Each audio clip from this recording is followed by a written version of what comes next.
When successful businessman Samuel James is searched by a white police officer without cause in the parking lot of his own dealership, a confrontation ignites that will shake the entire city. But Samuel's response to this injustice will surprise even those who've seen it all. Let's start from the beginning. Samuel James, a prosperous owner of a car dealership network, decided to visit his new suburban showroom one evening. This time he chose to drive a modest, older Chevy, a car that blended in. He liked to observe his employees discreetly, enjoying these quiet, unassuming moments. Despite his high status, Samuel preferred to keep a low profile, savoring the simplicity of such gestures. As soon as he parked outside the dealership, a patrol car abruptly stopped nearby. Out stepped Officer Ray Wilkins, who had patrolled the area for years and was known for his strict, overly suspicious nature. Spotting an African-American man in an old Chevy near the dealership, Ray immediately deemed the situation suspicious. Samuel waited patiently as the officer approached, preparing for the usual check. However, Ray's approach was harsh, his tone sharp as he commanded, "Show me your ID and step out of the vehicle." Samuel complied silently, hoping it would be over quickly. The officer took his ID, scrutinized it, then coldly looked back at him and demanded, "What are you doing here?" "This is my car. I just came to check on my dealership," Samuel replied calmly, noticing that his composure seemed to annoy the officer. But Ray wasn't planning to stop there. He circled the car, peering into the windows and inspecting the interior more and more insistently.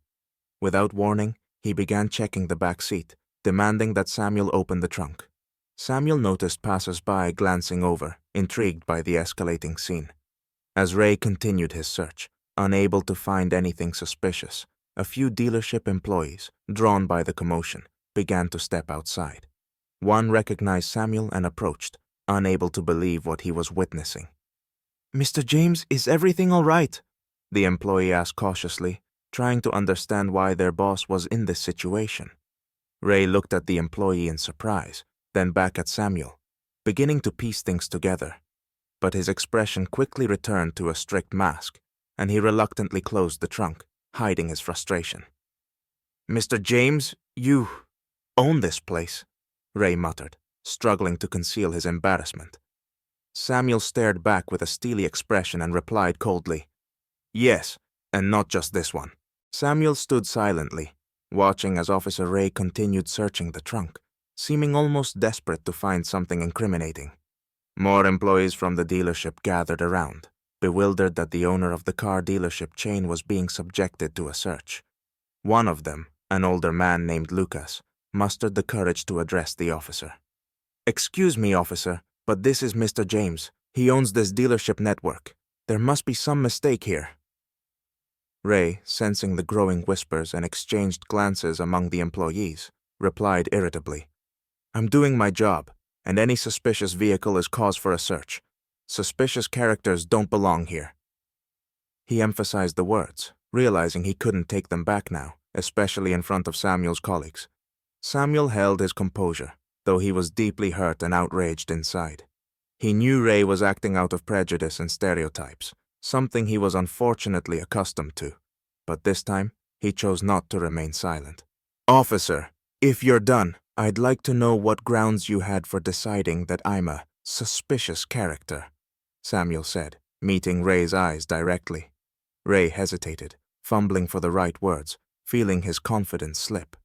Samuel continued before he could respond. "I came here on business to check on my dealership. That's not a crime.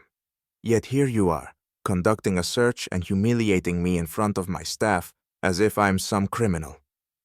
Trying to save face, Ray waved him off dismissively. "I'm just doing my job. Your behavior looked suspicious, and it's my duty to keep everyone safe." At that moment, one of the employees began recording the scene on their phone, drawing more attention. Ray noticed, and worry flashed across his face. He knew how quickly videos like this could spread, stirring public outrage. He wasn't keen on becoming another officer accused of racial bias, but it was too late to back down now. Feeling support from his employees, Samuel turned to them and said, "Thank you, everyone. I think the officer has done everything he could here. We all know where the truth lies." The employees nodded, and one called out loudly, "We stand with you, Mr. James." Realizing he'd lost control of the situation, Ray retreated with a curt, "Next time, behave yourself." The incident quickly caught the attention not only of the dealership's employees, but of bystanders as well. Phones were out, recording from multiple angles, and Samuel knew that this moment had gone public. He felt he couldn't stay silent anymore. Stepping forward, he looked Ray in the eye, disappointment and inner strength visible. "Officer," Samuel began calmly, "I think it's time you learned a bit more about the person you just publicly searched.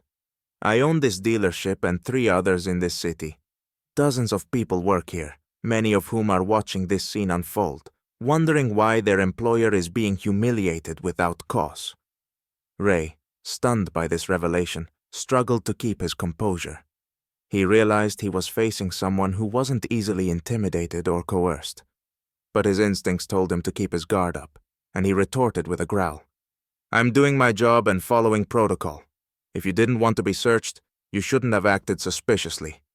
"Suspiciously?" Samuel repeated, his voice laced with restrained anger. "I arrived in my car to check on my business. All you saw was a black man behind the wheel, and that was enough to raise your suspicion." The crowd began murmuring, with some people voicing support for Samuel. One of the dealership employees, a young man named Kevin, couldn't hold back. "Mr. James isn't just our boss. He treats us with respect. He's someone who makes this city better. Why did you even stop him?" Kevin's words prompted cheers from workers and bystanders. People started calling out about injustice and discrimination, and several individuals began live streaming the incident under the title "Unjust Search of Car Dealership Owner." Ray felt his confidence slipping as he realized the situation was spiraling beyond his control. Just then, a young officer from the patrol car approached him, clearly called over as backup. "Sir," he said to Ray quietly, eyeing the situation nervously, "we can't let this scene escalate. It's already all over social media." Ray, determined not to let his reputation crumble, refused to back down. "Everyone thinks they have a right to do anything," he spat, trying to sound resolute.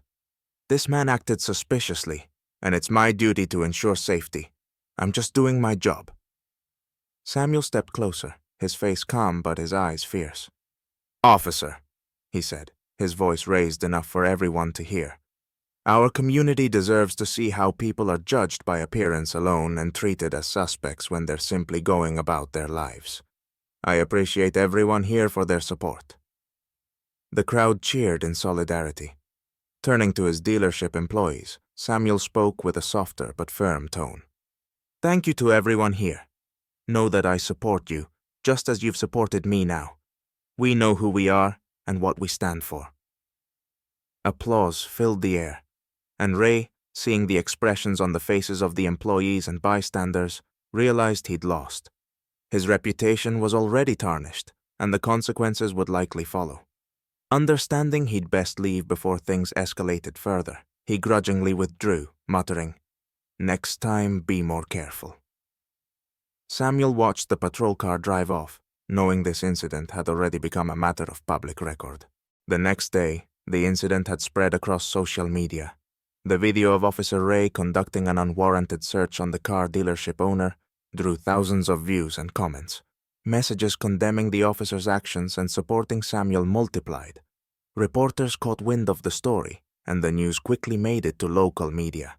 Samuel read the messages, struck by how one unfortunate incident had become a symbol of the fight for fairness and justice. Meanwhile, discussions began within the police department about Ray's actions. Management, aware of the incident's impact, demanded an explanation.